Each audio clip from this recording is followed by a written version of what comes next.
नारायण नारायण। आज की पाठ्य पुस्तक का विषय है भगवान श्री राम, सत्य या कल्पना। श्री किंकर जी महाराज। श्री राम शरणम मम। भगवान श्री राम, सत्य या कल्पना। श्री रामचरितमानस के पात्रों पर यदि हम दृष्टि डालें तो सबसे पहले यह जिज्ञासा उत्पन्न होना स्वाभाविक है कि रामायण में जिन पात्रों का वर्णन किया गया है वे पात्र ऐतिहासिक पात्र हैं कि केवल श्रद्धा से निर्मित किए गए हैं। इसका बड़ा ही विलक्षण उत्तर श्री रामचरितमानस में दिया गया है, और यदि उस दृष्टि से हम मानस के पात्रों को देखें, उन पर विचार करें, तो शायद वे पात्र हमको और आपको अपने जीवन के अत्यधिक निकट दिखाई दें। एक और मानस में गोस्वामी जी आग्रहपूर्वक यह कहते हैं कि श्री रामचरितमानस इतिहास है। इसका अभिप्राय है कि यह केवल कल्पना ही नहीं है, केवल मान्यताओं के प्रतीक मात्र ही ये पात्र नहीं है, बल्कि ये पात्र सचमुच विश्व में अवतरित हुए हैं, विश्व में आए हैं, और जिन घटनाओं का वर्णन रामायण में किया गया है वे घटनाएं वस्तुतः किसी समय इस देश में हुई थी, किंतु उसके साथ वे एक शब्द और भी जोड़ देते हैं, और वह शब्द बड़े ही महत्व का है, और वहीं पर इतिहास और भक्ति में के सामंजस्य का एक नया दृष्टिकोण हमारे सामने आता है। उन्होंने मानस के उत्तरकांड में यह कहा कि कहेउ परम पुनीत इतिहासा 7:125-1। मैंने परम पवित्र इतिहास कहा। इतिहास के साथ परम पुनीत शब्द जोड़ करके इतिहास की अपेक्षा कुछ विलक्षणता मानस में बतलाई गई। इतिहास की दृष्टि और भक्ति की दृष्टि से यही एक मुख्य अंतर है। रामचरितमानस को पढ़ते समय आपकी दृष्टि इस ओर जानी चाहिए कि इतिहास के पात्रों के साथ यह समस्या जुड़ी हुई है कि वे किसी एक काल के पात्र होते हैं, और इतिहास में जो पात्र कभी आ चुके हैं उन्हें हम आज देखने में असमर्थ हैं। वे आज नहीं हैं। इतिहास शब्द का अर्थ यदि किया जाए तो इतिहास अर्थात ऐसा वस्तुतः हुआ था।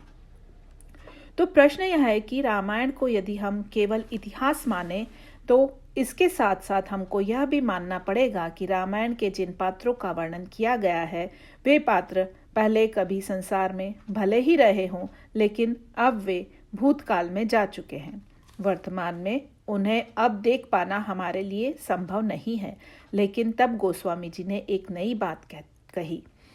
वे बार बार श्री राम का वर्णन एक ऐतिहासिक व्यक्ति के रूप में करते हैं, परंतु ऐसा करते हुए वे इस बात पर भी अत्यधिक बल देते हैं कि श्री राम मनुष्य नहीं है, ईश्वर है। श्री राम के ईश्वरत्व पर उनका जो इतना आग्रह है वह कभी कभी साहित्य की दृष्टि से मानस को पढ़ने वालों को बड़ा अटपटा लगता है। आपको ऐसा लगेगा कि भगवान श्री राम के चरित्र का कोई भी प्रसंग हो जिसका गोस्वामी जी वर्णन कर रहे हों, और ठीक उस समय जब पाठक या श्रोता उस प्रसंग में तन्मय हो रहा हो, उसी समय गोस्वामी जी एक बात उस वर्णन में जोड़ देते हैं कि श्री राम ईश्वर है। जैसे यदि श्री राम लक्ष्मण के लिए विलाप कर रहे हैं या सीता जी के लिए विलाप कर रहे हैं और उसको सुनकर व्यक्ति का हृदय द्रवित होता है, तो उसी समय भगवान शंकर पार्वती जी से यह कहते हुए दिखाई देते हैं, उमा एक अखंड रघुराई, नर गति भगत कृपाल दिखाई। 6:60-18। श्री राम तो साक्षात ईश्वर हैं। उन्होंने तो मनुष्य जैसी एक लीला दिखाई। जो लोग रामायण केवल साहित्यिक दृष्टि से पढ़ते हैं उनको बड़ा विचित्र सा लगता है। उनको ऐसा लगता है कि जब नाटक में पूरा परिपाक हो रहा होता है उसी समय गोस्वामी जी इस बात की सूचना दे करके रसोत्पत्ति में बाधक बनते हैं। यह बात उनको इतनी बार दोहराने की आवश्यकता नहीं थी। फिर ऐसे समय जब पाठक या श्रोता या वक्ता तन्मय हो रहा है तभी वे यह याद दिला दें कि राम तो ईश्वर है। आप गोस्वामी जी की दृष्टि को देखें कि उनका श्री राम के ईश्वरत्व पर इतना आग्रह क्यों है। प्रस्तुत तथ्य के कई महत्वपूर्ण कारण हैं। उनमें से पहला कारण वही है जिसके संदर्भ में मैंने अभी जो बात कही कि जब हम यह कहते हैं कि श्री राम इतिहास में हुए तब ऐसा लगता है कि श्री राम पहले हुए थे लेकिन अब नहीं है, परंतु जब उसके साथ हम तुलसीदास जी की यह बात जोड़ देते हैं कि श्री राम साक्षात ईश्वर हैं, तब फिर उनके साथ थे शब्द का प्रयोग कर पाना संभव नहीं होगा, क्योंकि ईश्वर तो सर्वदा होता है। ईश्वर के लिए भूतकालीन क्रिया का प्रयोग नहीं किया जाता। इसका अभिप्राय यह हुआ कि श्री राम को यदि केवल एक ऐतिहासिक व्यक्ति के रूप में स्वीकार करें तो फिर वे किसी विशेष काल में हुए थे, आज वे नहीं हैं। पर गोस्वामी जी उनके ईश्वरत्व पर अत्यधिक बल देते हैं। इस संदर्भ में मुझे एक बात नहीं भूलती जो मुंबई से संबंधित है, बल्कि कहना यह चाहिए कि वह मेरी मुंबई की प्रथम यात्रा का अनुभव था। वहाँ श्री निकेतन वाटिका में रामायण सम्मेलन आयोजित किया गया था, जिसमें एक केंद्रीय मंत्री उद्घाटन करने के लिए बुलाए गए थे। उन्होंने उद्घाटन करते हुए एक प्रश्न हमारे सामने रखा। उन्होंने कहा कि वाल्मीकि रामायण में और श्री रामचरितमानस में अंतर यह है कि वाल्मीकि ने राम के मनुष्य रूप पर उनकी मानवता पर बल दिया है और तुलसीदास ने श्री राम के ईश्वरत्व पर। इसके साथ साथ उन्होंने अपनी सम्मति जोड़ दी कि मेरी दृष्टि में वाल्मीकि का दृष्टिकोण लोक के लिए अधिक उपादेय है, अधिक कल्याणकारी है। तुलसीदास जी का ग्रंथ महान होते हुए भी जब हम राम कथा को इस दृष्टि से पढ़ते या सुनते हैं कि श्री राम ईश्वर है, तो हम उनसे कुछ सीख नहीं सकेंगे। इसीलिए लोक कल्याण के लिए उन्हें मनुष्य स्वीकार करना अधिक अच्छा है। मुझे तो कुछ बोलना था और भाई अपना तो एक पक्ष है तथा उसे मैंने स्पष्ट किया। तब मैंने एक प्रश्न उस समय उनको निमित्त बनाकर सभी लोगों के सामने रखा कि हमारे इतिहास में सिर्फ श्री राम ही तो नहीं है। रामायण को उठाकर देखें, इतिहास के ग्रंथों को उठाकर देखें तो न जाने कितने इतिहास पुरुष हमारे इतिहास में मिलेंगे, जैसे मनु, इक्ष्वाकु, दिलीप, रघु, अज, भरत। ये सब के सब जो पात्र हैं ये इतिहास पुरुष हैं और इनका वर्णन जो पुराणों में किया है वह मनुष्य के रूप में ही किया है। पुराण ग्रंथों में ऐसा ही लिखा गया है कि ये मनुष्य हैं और मैंने श्रोताओं को और उन मंत्री महोदय को भी स्मरण दिलाया कि हम दूर क्यों जाएं। वर्तमान युग में ही महात्मा गांधी हुए और उनको भी हम लोगों ने मनुष्य के रूप में ही स्वीकार किया। मैंने पूछा कि मनु, इक्ष्वाकु से लेकर महात्मा गांधी पर्यंत जितने भी महान मनुष्य हुए उनमें से आपने किसी से नहीं सीखा और एक राम ही मनुष्य हो जाते तो आप सब सीख लेते। इतनी बड़ी बुद्धिमत्ता तो ठीक नहीं। सीखने के लिए इतने मनुष्यों का चरित्र कम है क्या कि इसके लिए यह कह दिया जाए कि राम के मनुष्यत्व के बिना हमारे लिए चरित्र का अभाव हो गया है और चरित्र के उदाहरण के लिए पात्र नहीं रहे। वस्तुतः ऐसा नहीं है। सत्य तो यह है कि श्री राम को मनुष्य मानकर हम घाटे में रहेंगे। मानने में कोई आपत्ति नहीं, क्योंकि गोस्वामी जी दोनों पक्षों को जोड़ देते हैं। जब वे यह कहते हैं कि श्री राम ईश्वर हैं पर नर लीला कर रहे हैं, तो यदि उनके चरित्र में हम मानवीय चरित्र की शिक्षा लेना चाहें तो वह शिक्षा लेनी चाहिए। जब उन्होंने मनुष्य जैसी लीला की है तो उन्होंने मनुष्य चरित्र का आदर्श और मनुष्य चरित्र की मर्यादा उपस्थित की है। परंतु उसके साथ साथ जब वे श्री राम के ईश्वरत्व पर इतना बल देते हैं और उनके ईश्वरत्व के प्रति इतना आग्रह करते हैं, तब उनका उद्देश्य बहुत गहरा होता है और वह बड़े महत्व का है। वह यह है कि भाई इतिहास का पात्र कहें तो वे पहले थे पर अब नहीं है। तुलसीदास जी श्री राम को भूतकाल का पात्र न मान करके सर्वकालिक पात्र मानते हैं।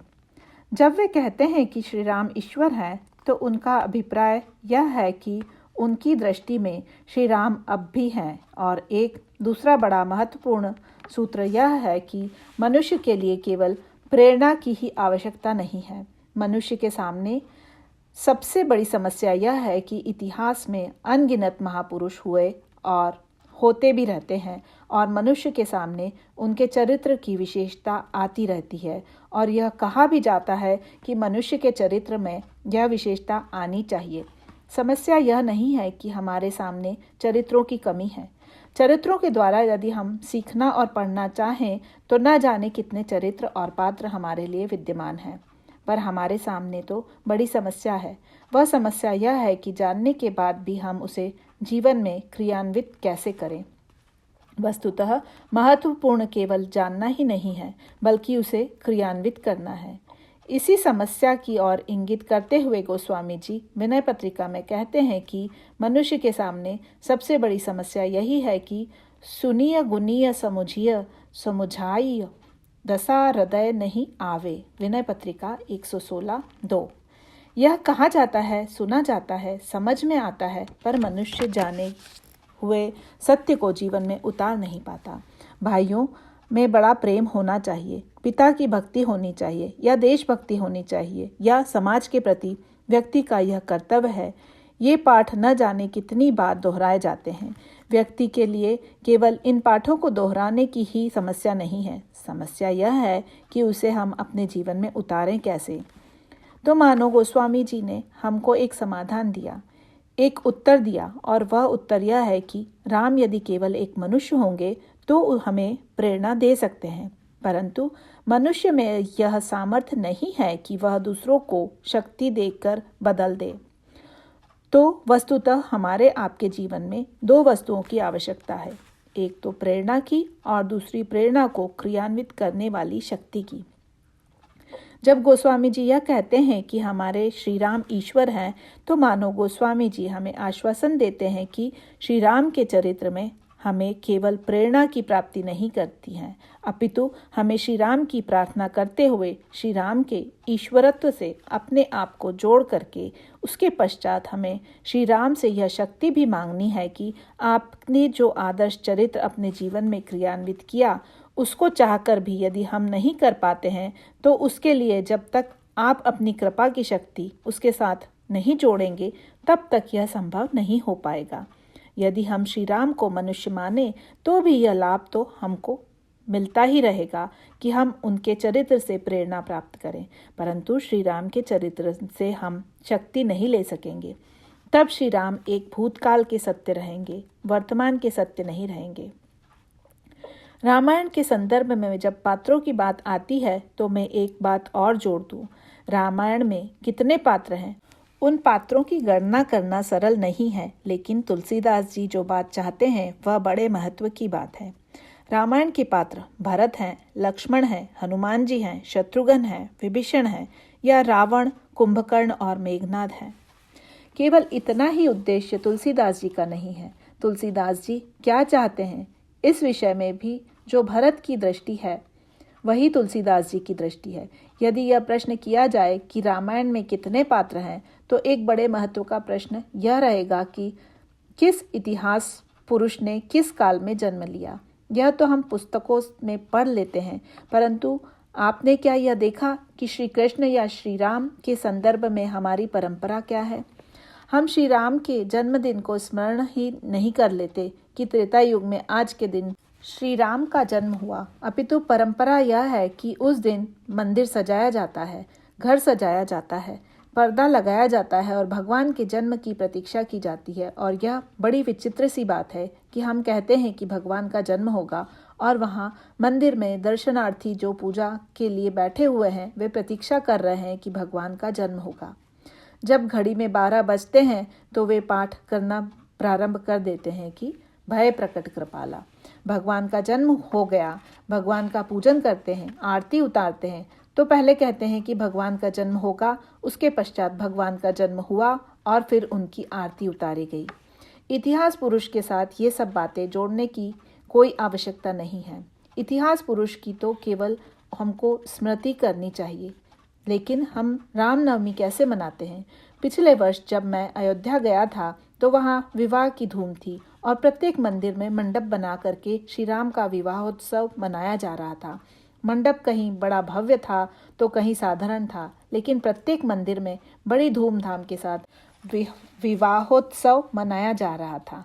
मंडप कहीं बड़ा भव्य था तो कहीं साधारण था, लेकिन प्रत्येक मंदिर में बड़ी धूमधाम के साथ विवाहोत्सव मनाया जा रहा था। और फिर वही क्रम की जिस विधि से विवाह होता है उसी पूरी विधि से राम का विवाह होते हुए मैंने मंदिरों में देखा। इसका उद्देश्य क्या है? हम श्री राम के जन्म को या श्री राम के विवाह को जब प्रत्यक्ष मना रहे हैं तो कौन ऐसा भावुक है जो यह मानकर चल रहा है कि त्रेता युग में राम का विवाह हुआ था? प्रत्येक भावुक उस समय तो यही मना रहा है कि श्री राम का विवाह हो रहा है, श्री राम का जन्म हो रहा है। इसके पीछे हमारा क्या उद्देश्य है, हमारी क्या भावना है, इस पर विचार कीजिए। इसको मैं एक भक्त और भगवान के बीच संवाद का रूप देकर यूँ कहता हूँ कि जब एक भक्त विवाह पंचमी के दिन अपने घर में विवाह का मंडप बनाने लगा, विवाह की तैयारी करने लगा, तब प्रभु को विनोद करने की सूझी तो प्रभु ने पूछा कि मेरा विवाह तो जनक ने बड़े भव्य और दिव्य स्वर्णमणि मंडप में किया था, बड़ी धूमधाम से किया था, लेकिन तुम तो यह छोटा सा मंडप बना रहे हो। अब इस मंडप की क्या आवश्यकता है? इस छोटे से मंडप में जब तुम मेरा विवाह रचाओगे तो क्या तुम्हें कमी की प्रतीति नहीं होगी? तो भक्त ने बड़ा सुंदर उत्तर दिया कि नहीं महाराज, जनक जी के मंडप में चाहे जितनी विशेषता रही हो, लेकिन उसमें एक कमी रह गई थी और उसी कमी को पूरा करने के लिए मैं मंडप बना रहा हूँ।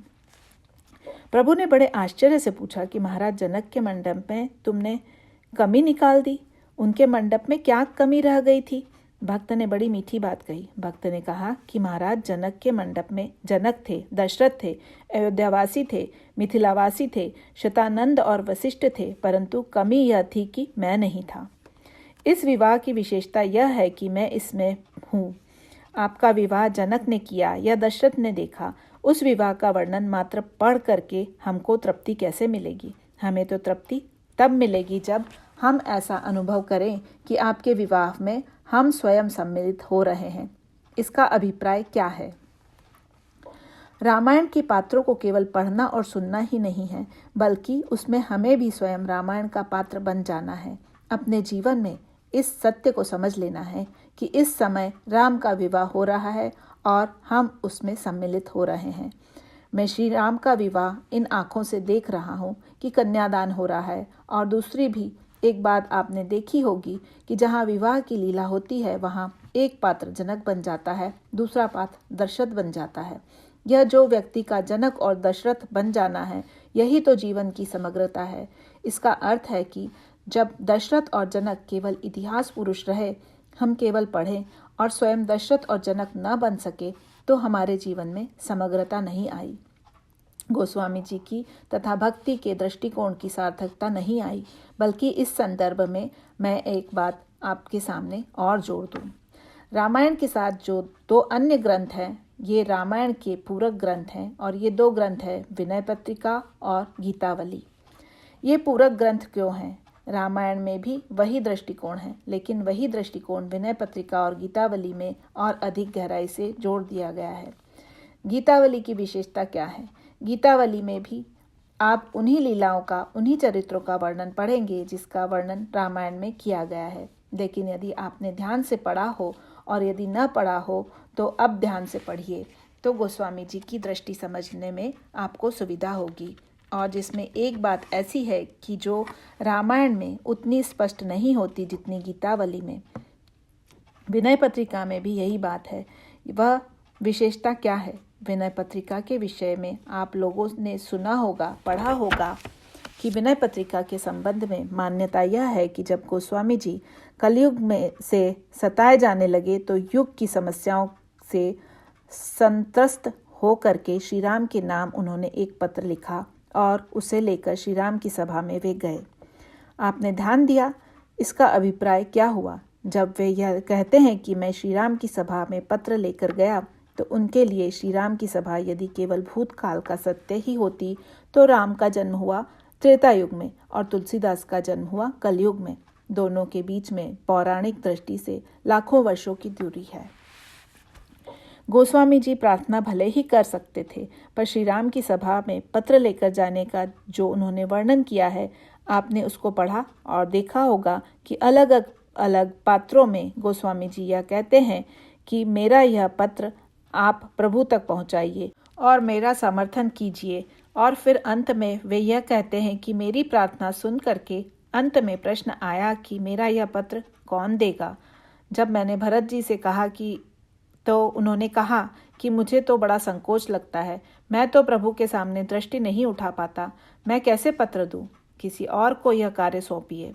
हनुमान जी की ओर देखा गया तो हनुमान जी ने कहा कि वन की बात होती तो वन में तो मैं खुलकर बात कर लेता था, पर यहाँ तो राजसभा का शिष्टाचार है, शायद मेरा बोलना यहाँ इतना उपयुक्त न हो। गोस्वामी जी कहते हैं कि तब दृष्टि लक्ष्मण जी की ओर गई।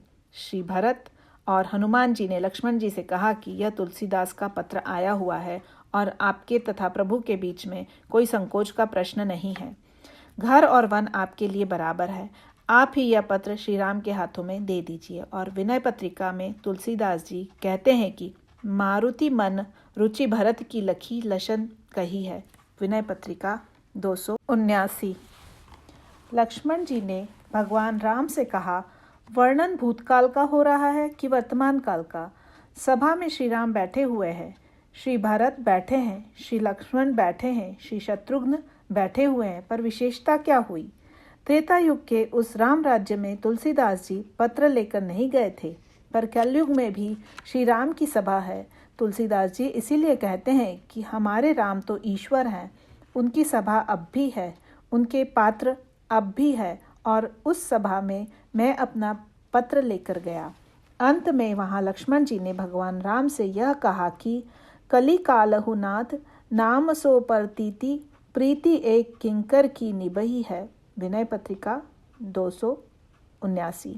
हे प्रभु, इस कलयुग में भी आपके नाम के साथ तुलसीदास ने नाते का निर्वाह किया और सकल सभा, सारी सभा ने तुलसीदास जी की बात का समर्थन करते हुए कहा कि यह सत्य है, सत्य है। तुलसीदास तो पहले ही सारी सभा के सभी सदस्यों को अपने पक्ष में कर चुके थे। सबने कहा कि लक्ष्मण जी बिल्कुल ठीक कह रहे हैं। तब लोगों की दृष्टि गई कि देखिए भगवान राम क्या कहते हैं। तो भगवान राम के मुंह से वाक्य निकला कि सत्य है, बिल्कुल ठीक है। तो लोगों ने कहा कि महाराज, आपको कैसे पता चला? भगवान राम तुरंत कहते हैं कि सत्य है। बिहसी राम कहो सत्य है, सुधी मैं हूँ लही है। विनय पत्रिका 279:1।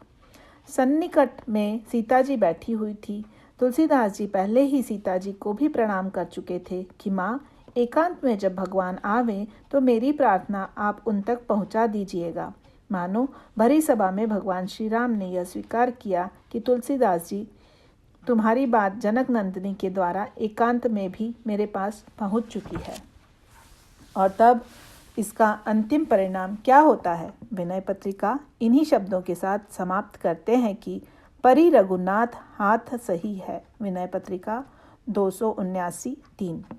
श्री राम ने मेरी विनय पत्रिका पर हस्ताक्षर कर दिया। इसका अभिप्राय यह है कि एक नई बात जुड़ गई कि श्री राम की सभा किसी भूतकाल में न होकर वर्तमान में है, और उस सभा में तुलसीदास भी है।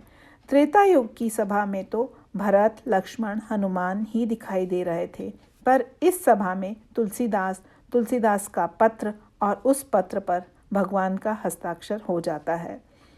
तुलसीदास जी विनय पत्रिका के द्वारा जो संदेश दे रहे हैं, श्री राम के साथ अपने को जोड़ रहे हैं, यह केवल इतिहास के साथ संभव नहीं है, और यही सत्य गीतावली का भी है। गीतावली में घटनाओं का वर्णन है। ऐसा लगता है कि यह तो उन्हीं घटनाओं की पुनरावृत्ति है। रामायण में भी घटनाएं उसी तरह लिखी गई, और गीतावली में भी एक ही घटना को दूसरी तरह से लिखने की क्या आवश्यकता है? श्री राम का जन्मोत्सव अयोध्या में हो रहा है। रामायण में वर्णन है, लेकिन गीतावली में तुलसीदास जी ने एक बात जोड़ दी। उन्होंने कहा कि जब राम का जन्म हुआ तो स्त्रियों ने यह गीत गाया। तुलसीदास जी ने जब पूछा कि यही गीत गाया, इसका पता आपको कैसे चला? लगता है कि कवि कल्पना से आप यह सोच रहे हैं कि जब बालक का जन्म होता है तो गीत गाया जाता है। आप कवि हैं, शायद आपने यह कल्पना की कि श्री राम के जन्म के समय यह गीत गाया गया। तुलसीदास जी ने बड़ी मीठी बात कही। उन्होंने दावा किया कि यह बिल्कुल ठीक नहीं है, यह कवि कल्पना नहीं है, यह बिल्कुल सत्य है कि जब श्री राम का जन्म हुआ तब यही गीत गाया गया। पूछा गया कि आपको कैसे पता लगा कि यही गीत गाया गया था? तब गीतावली में उनका एक नया दावा हमें मिलेगा। वे दावे से कहते हैं कि राम के जन्म के समय यही गीत गाया गया। कैसे? बोले कि तहु तुलसी हूँ मिली गाये हूँ। उन गाने वालियों में से मैं भी था, इसीलिए मुझसे अधिक कोई नहीं जानता कि श्री राम के जन्म के समय कौन सा गीत गाया गया। क्या हुआ? एक नई बात हो गई। श्री राम की लीला में जब तुलसीदास सम्मिलित हो गए और केवल सम्मिलित ही नहीं हुए, उन्होंने गीत भी गाया, तब तो इसका अभिप्राय यह है कि राम कथा के पात्र केवल श्री भरत, लक्ष्मण और हनुमान जी ही नहीं हैं, तुलसीदास भी हैं, एक पात्र हैं और इसी का विस्तार आगे की लीलाओं में भी करते हैं। बहुधा जब गोस्वामी जी लीला का विस्तार गीतावली में करते हैं तो उसमें एक नई बात जोड़ देते हैं। श्री राम सो रहे हैं, कौशल्या जी जगा रही हैं। तुलसीदास जी लिख सकते थे कि श्री राम को कौशल्या जी ने जगाया और श्री राम जग गए, लेकिन कौशल्या जी के साथ साथ अचानक एक स्वर भगवान राम के कानों में और चला गया और वह स्वर यह था कि आपको कौशल्या अम्बा इतनी देर से जगा रही हैं, आप जल्दी उठते क्यों नहीं। प्रभु ने मुस्कुराकर आंखें खोल दी कि माँ तो जगा ही रही थी, यह दूसरा कौन आ गया। उन्होंने पूछा कि तुम कौन हो मुझे जगाने वाले। बोले कि मैं तुलसीदास हूँ, मेरी माँ जगा रही है, कह रही है जागिए कृपा निधान जान राय रामचंद्र, जननी कहे बार बार भोर भयो प्यारे। गीतावली 1:38-1। माँ तो जगा ही रही है, लेकिन तुम इतना आग्रह क्यों कर रहे हो। उन्होंने कहा कि महाराज, माँ को भी चिंता है और मुझे भी चिंता है, और इसीलिए मैं चाहता हूँ कि आप कृपा करके जल्दी से जल्दी उठिए। माँ को यह चिंता है कि आप रात भर सोए रहे हैं, उन्हें चिंता है कि अब आपको कुछ न कुछ कलेव मिलना चाहिए, इसीलिए वे चाहती हैं कि आप जल्दी से उठकर मुंह हाथ धो लें और तब बैठकर कलेव करें। माँ को तो आपको कुछ खिलाने की चिंता है। भगवान राम ने पूछा कि क्या मेरी भूख की चिंता तुमको भी है, और क्या तुम भी मुझे खिलाने के लिए बेचैन हो कि मैं जल्दी से कलेव कर लूँ। तुलसीदास जी ने कहा कि मुझे भी चिंता है, परंतु मुझे आपकी चिंता नहीं है, मुझे तो अपनी चिंता है। तुमको अपनी चिंता क्या है। मन भाव तो कलेव कीजे, तुलसीदास कह जूठनी दीजे। गीतावली 1:36-5। आप पहले स्वीकार कर लेंगे और पीछे जो बचेगा तभी मुझे मिलेगा। माँ को आपकी भूख की चिंता है, लेकिन मुझे तो अपनी भूख की चिंता है।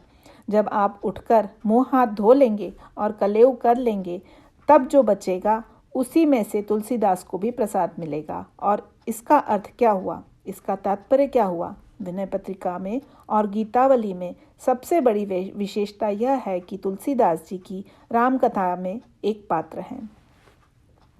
रामायण के पात्रों में कौन केंद्र में है, यह कहना बड़ा कठिन है। किस पात्र को मुख्यता दी गई है, यह बताना सरल नहीं है, क्योंकि एक से बढ़कर एक पात्रों का चित्रण किया गया है। पर विनय पत्रिका और गीतावली में यदि केंद्र में कोई मिलेगा तो वे हैं तुलसीदास। श्री राम होली खेल रहे हैं। तुलसीदास जी ने लिखा है कि होली खेलने के साथ साथ श्री राम ने दान बांटा। इस वर्णन के साथ साथ वे तुरंत जोड़ देते हैं कि जब श्री राम दान बांटने लगे तो तुलसीदास भी उसमें खड़ा हो गया और फिर भगति दान तब मांगी लियो। तब मैंने भगवान से भक्ति का दान मांग लिया और भगवान ने मुझे भक्ति का दान दे दिया।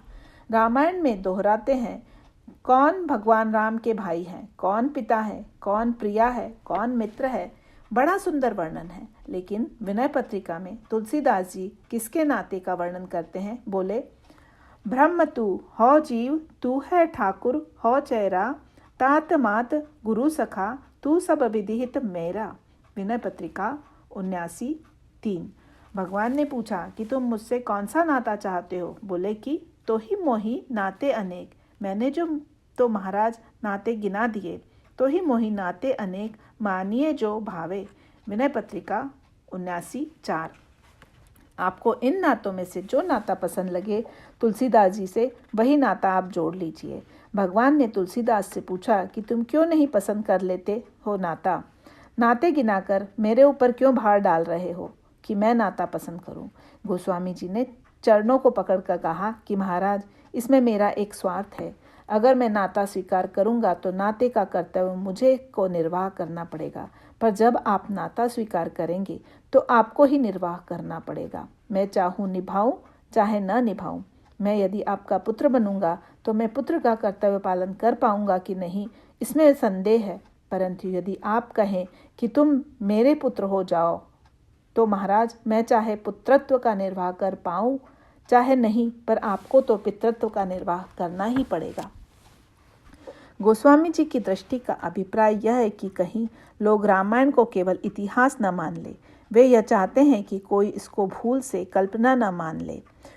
कई लोग कल्पना मान लेते हैं, परंतु गोस्वामी जी कहते हैं कि नहीं, यह कल्पना नहीं है, यह तो ठोस सत्य है। और वह ठोस इतिहास जो पहले था और अब नहीं, उसके स्थान पर यह तो एक ऐसा इतिहास है कि जो इतिहास पहले भी था, पहले भी श्री राम त्रेता युग में हुए और आज भी श्री राम विद्यमान है। अगर आप ध्यान से देखें तो गोस्वामी जिन जिन पात्रों का वर्णन करते हैं, उन पात्रों की विलक्षणता पर यदि आप दृष्टि डालें तो आपको एक बड़ा अनोखा सूत्र मिलेगा।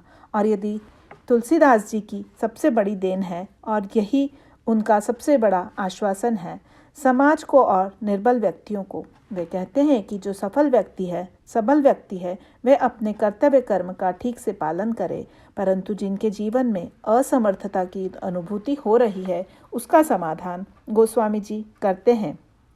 गीता में भी यह प्रश्न उठाया गया और आज भी यह प्रश्न बार बार दोहराया जा सकता है। वह प्रश्न है, अथ केन प्रयुक्तो यम पापम चरति पुरुषः अनिच्छन्नपि वार्ष्णेय बलादिव नियोजितः। गीता 3:36। कुछ व्यक्ति तो ऐसे होते हैं कि जो बुराई को जानबूझकर करते हैं और ऐसा करने में उनको आनंद आता है, लेकिन न जाने कितने ऐसे व्यक्ति हैं कि जिनके जीवन में ऐसी प्रवृत्ति नहीं है और वे बुराई से बचना चाहते हैं। उनको बुराई बुराई की प्रतीति होती है। अर्जुन ने यही प्रश्न किया कि न चाहते हुए भी जो व्यक्ति जीवन में बुराइयां करने के लिए प्रस्तुत हो जाता है, उसके पीछे प्रेरणा देने वाली कौन सी शक्ति है और इस समस्या का समाधान क्या हो सकता है। गीता में तो एक सूत्र दिया गया और श्री रामचरितमानस में इस संबंध में व्यवहारिक रूप से कई पात्र आपको मिलेंगे। रामायण की यह विशेषता नहीं है कि इसमें केवल ऊंचे से ऊंचे पात्र ही आपको मिलेंगे।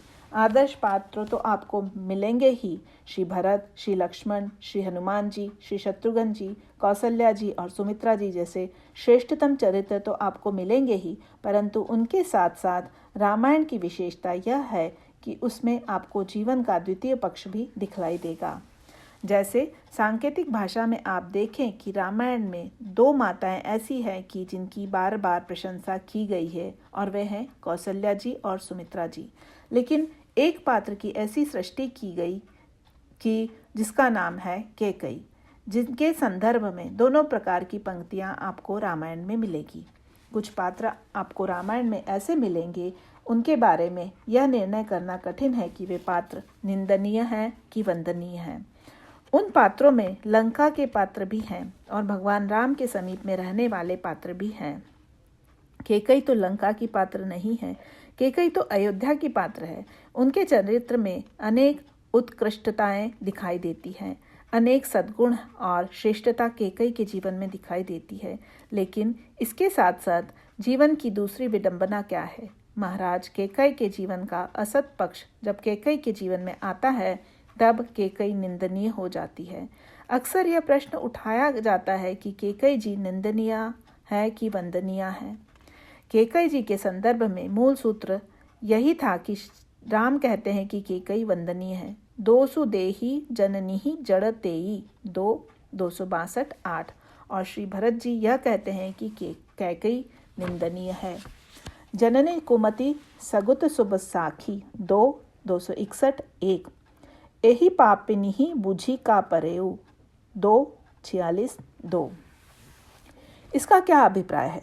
इसका सीधा सा तात्पर्य यह है कि कैकई का सत्य तो जो है उसको हम लोगों में से न जाने कितने व्यक्ति जीवन में अनुभव कर सकते हैं, और वह सत्य यह है कि कई बार अच्छे से अच्छा व्यक्ति भी जैसे कैकई के चरित्र में भी उत्कृष्ट से उत्कृष्ट गुण विद्यमान होने पर उसे मंथरा का संग कह लीजिए, देवताओं की माया का प्रभाव कह लीजिए, इसके पीछे जिन कारणों की बात कही गई है उसके रहस्य की चर्चा बड़े विस्तार से की जा सकती है, परंतु इसका अभिप्राय क्या हुआ? समाज में केवल अच्छे या बुरे ही पात्र हों?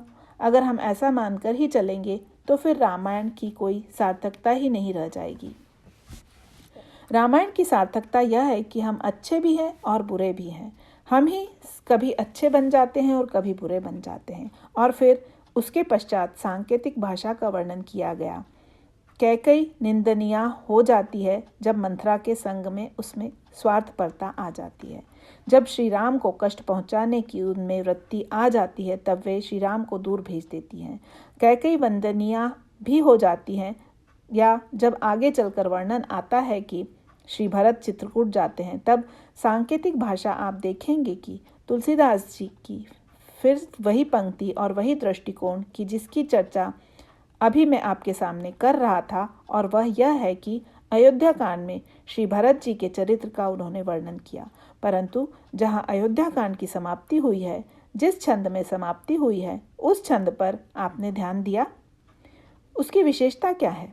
तुलसीदास जी यह गिनाने लगे कि अगर भरत का जन्म न हुआ होता तो समाज की कौन सी हानि होती, और इसका अंत जिस पंक्ति से उन्होंने किया वही इसका सबसे बड़ा आनंददायक पद है। उन्होंने कहा, सिय राम प्रेम पीयूष पूरन होत जन मुन भरत को, मुनि मन अगम जम नियम समधम विषम व्रत आचरत को। 2-325 छंद।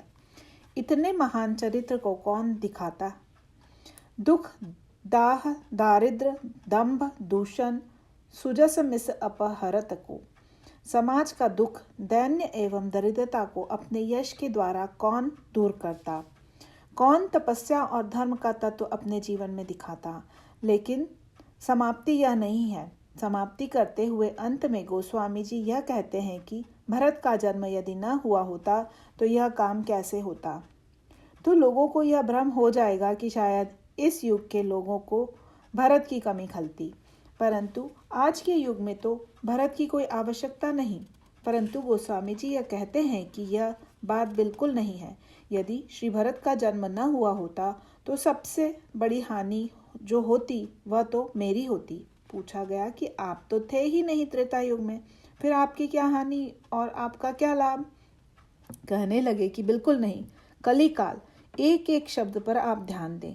पहला शब्द है कलियुग। कलिकाल तुलसी से सठननी। कलियुग में तुलसीदास जैसे दुष्ट व्यक्ति को तो भरत जी आपसे मिल गए थे क्या? हाँ, मिले थे। उन्होंने क्या किया? कलिकाल तुलसी से सठनी, हटी राम सन्मुख करत को। 2-325 छंद। इस कलयुग में यदि मैं श्री राम के सामने पहुंचा तो श्री भरत के साथ पहुंचा, नहीं तो पहुंच ही नहीं पाता। फिर वही बात और वही दृष्टि। कलिकाल को वे त्रेता युग से मिला करके एक बड़ी बात कह रहे हैं। तुलसीदास जी से यदि पूछा जाए कि आप यह कह रहे हैं कि श्री भरत ने ही आपको श्री राम के सम्मुख किया, तो इसका क्या रहस्य है? और भी कितने पात्र हैं? भरत को ही आप इतना महत्व क्यों दे रहे हैं? गोस्वामी जी ने बड़ी मीठी बात कही। उन्होंने कहा कि अयोध्या की सारी समस्याएं उलझ गई थी और श्री भरत के साथ सब अयोध्यावासी चित्रकूट गए और भगवान राम का दर्शन किया।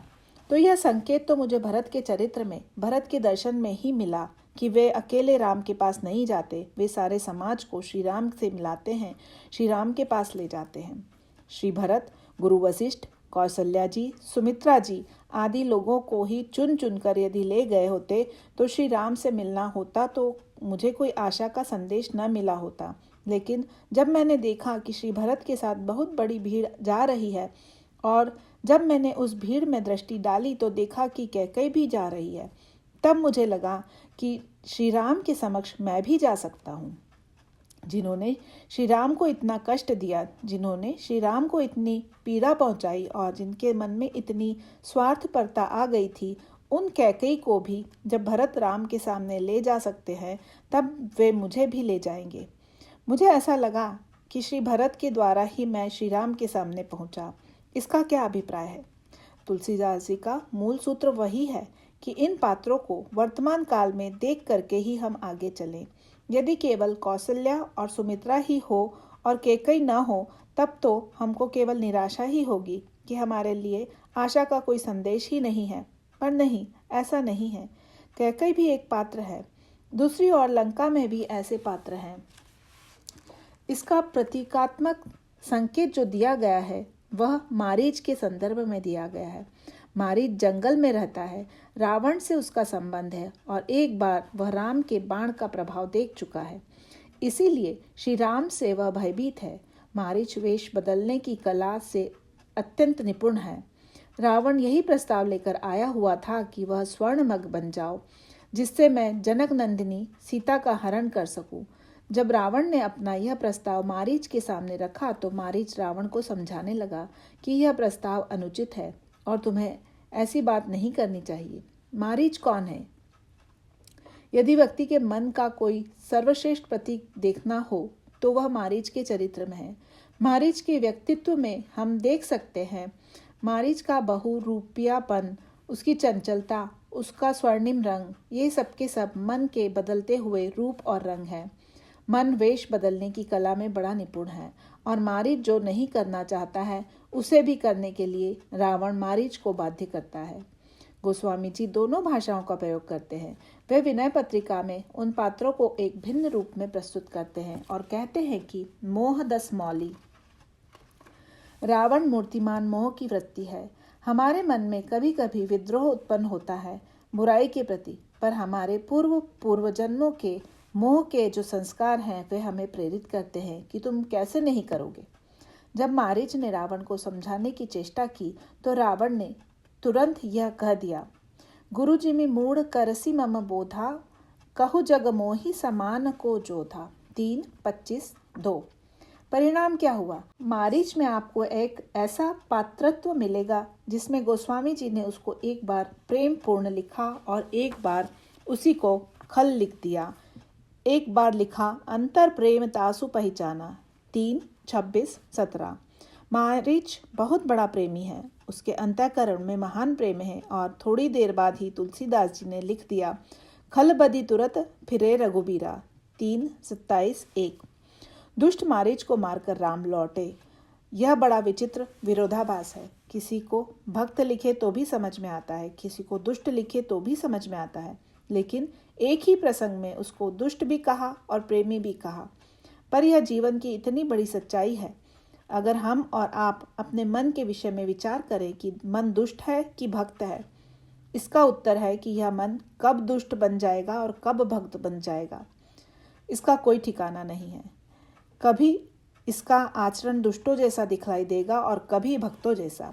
गोस्वामी जी बड़ी सांकेतिक भाषा में कहते हैं कि मारीच सोने का मृग बनकर श्री राम के पास जाता है। प्रभु बड़े प्रसन्न हुए कि जीव मेरे सम्मुख आ गया, मैं इसके पाप को नष्ट कर दूंगा, परंतु मारीच तुरंत वहां से भाग खड़ा हुआ। आश्चर्य हुआ, मारीच पहले आया फिर क्यों भाग खड़ा हुआ? इसका उत्तर यह है कि यही तो मन का स्वभाव है।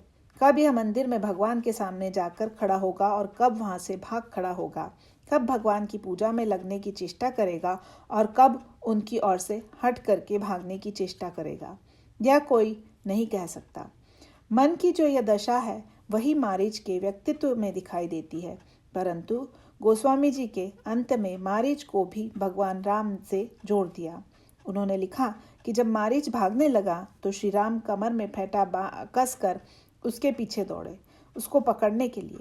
मारीच की भागने की कला यह थी कि मारीच यद्यपि आगे की ओर भाग रहा था पर वह देखता जा रहा था पीछे की ओर। मम पाछे धर धावत धरे सरासन बान, फिरी फिरी पबऊ बिलो की हऊ, धन्य न मोम सम आन। 3:26।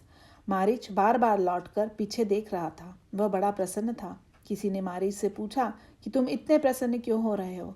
उसने कहा कि एक प्रसन्नता तो यह है कि जब तक मैं भगवान की ओर भागता रहा तब तक मैं भगवान को पकड़ने में समर्थ नहीं हुआ, परंतु अब जब राम को अपने पीछे दौड़ते हुए देखता हूँ तो मुझे दो बात लगती है। एक तो यह कि भगवान के पीछे दौड़ने वाले तो बहुत से हैं, पर भगवान जिसके पीछे दौड़े ऐसा भी तो कोई होना चाहिए।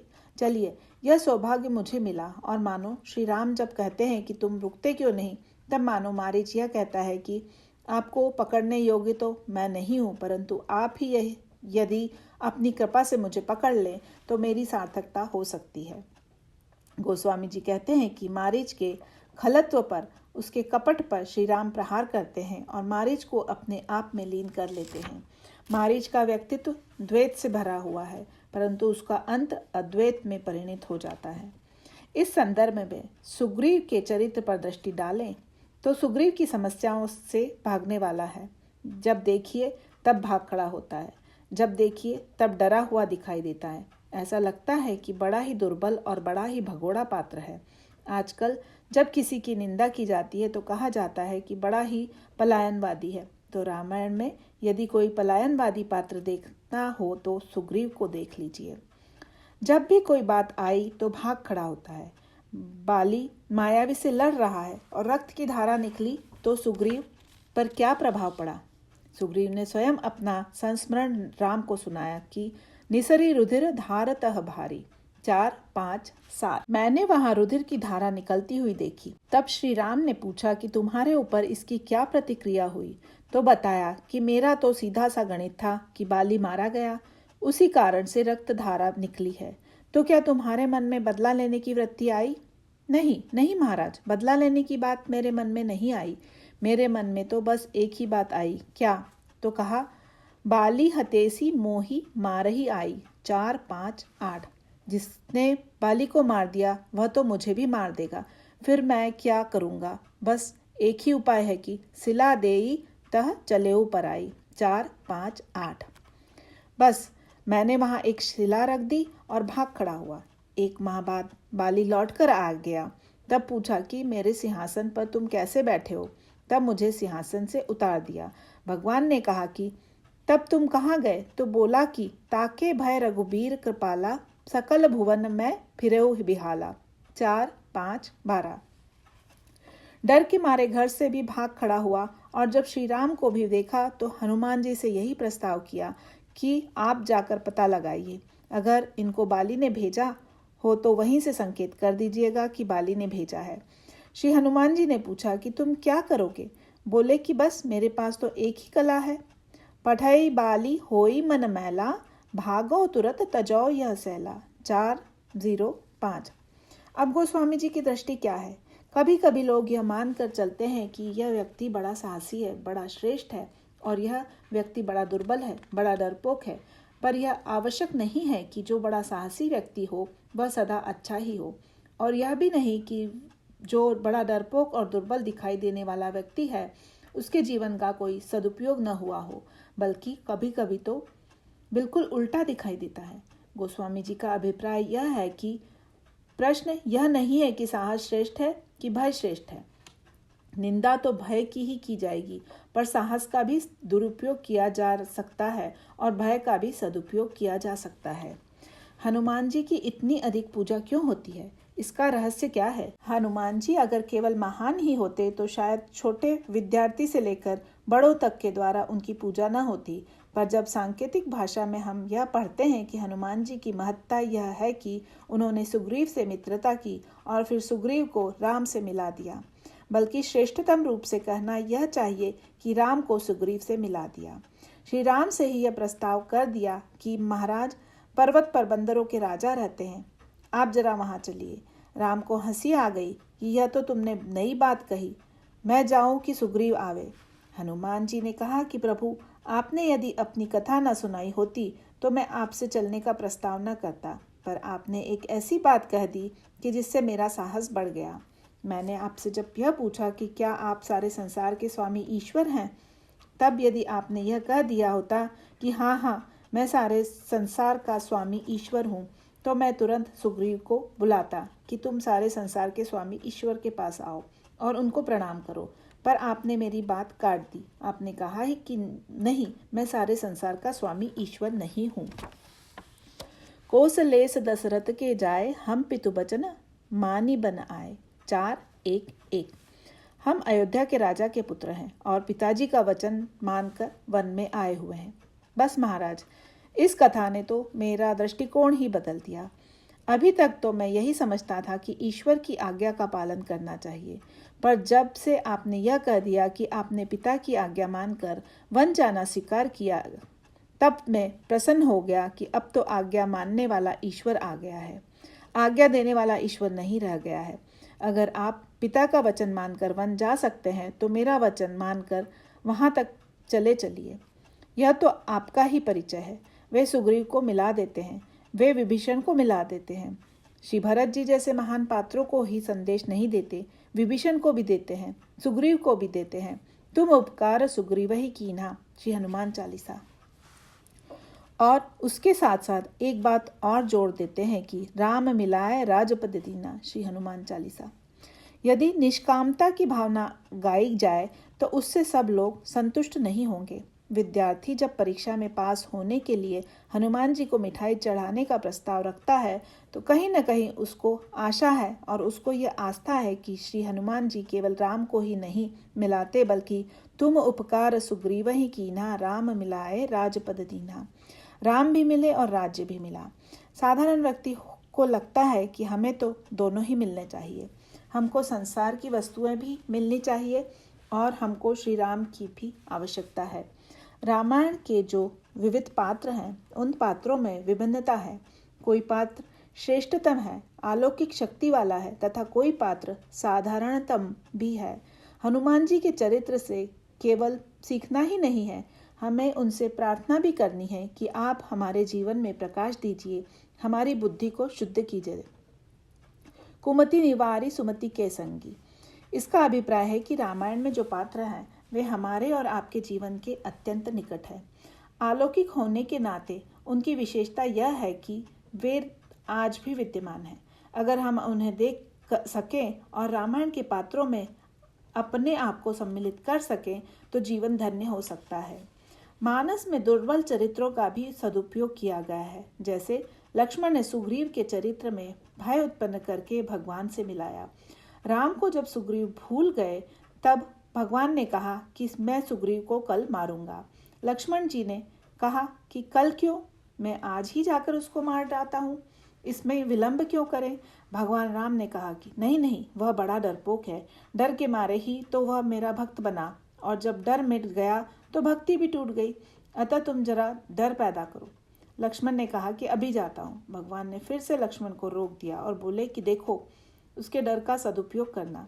सुग्रीव बड़ा डरपोक है और बड़ा भगोड़ा है, ऐसा डराना कि भागकर मेरे समीप में ही आ जाए। तब अनुजहि समुझावा रघुपति करुणा सीव, भय दिखाई ले आवहु तात सखा सुग्रीव। 4:18। ऐसा डराना कि इधर ही आवे, भाग न जाए। इसका अभिप्राय यह है कि भय की वृत्ति यदि हमें ईश्वर की दिशा में प्रेरित कर दे तो वह भय सार्थक है, और साहस की वृत्ति यदि हमें अत्याचार करने की प्रेरणा दे तो उससे बढ़कर घातक कुछ नहीं हो सकता। रामायण हमारे समग्र जीवन का सदुपयोग करने के लिए प्रेरक प्रसंग है। इसीलिए जो लोग यही सोचते हैं कि श्री राम को जब ईश्वर कहा गया है तो हमें उन्हें मनुष्य कहकर उनके चरित्र को कम बताएं तो हमारे विशेषता लगेगी, और वे लोग तो अपनी विशेषता स्थापित करने के लिए श्री राम के मनुष्यत्व को और उस पर भी कुछ उनके चरित्र में आलोच्य पक्ष रखना चाहते हैं। पर हम तो उनसे यही प्रार्थना करेंगे कि ये तो हमारे मंदिर की मूर्तियां हैं, ये हमारे देवता हैं, इन्हें अद्वितीय ही रहने दीजिए। इन्हें आप संग्रहालय की मूर्ति मत बनाइए। संग्रहालय की मूर्ति और होती है और मंदिर की मूर्ति और ही होती है। रामायण के जो राम हैं वे संग्रहालय की मूर्ति नहीं है, वे मंदिर की मूर्ति हैं। उन्हें श्रद्धा और भक्ति के द्वारा हम अपने जीवन में प्राप्त करें और रामायण को पढ़ते पढ़ते और सुनते सुनते हम स्वयं भी उसके एक पात्र बन जाएं। यही रामायण की सार्थकता है। जासु नाम भव भेषज हरन घोर त्रयसूल, सो कृपाल मोहि तो पर सदा रहु अनुकूल। 7:124 क। बोलिए सियावर रामचंद्र की जय।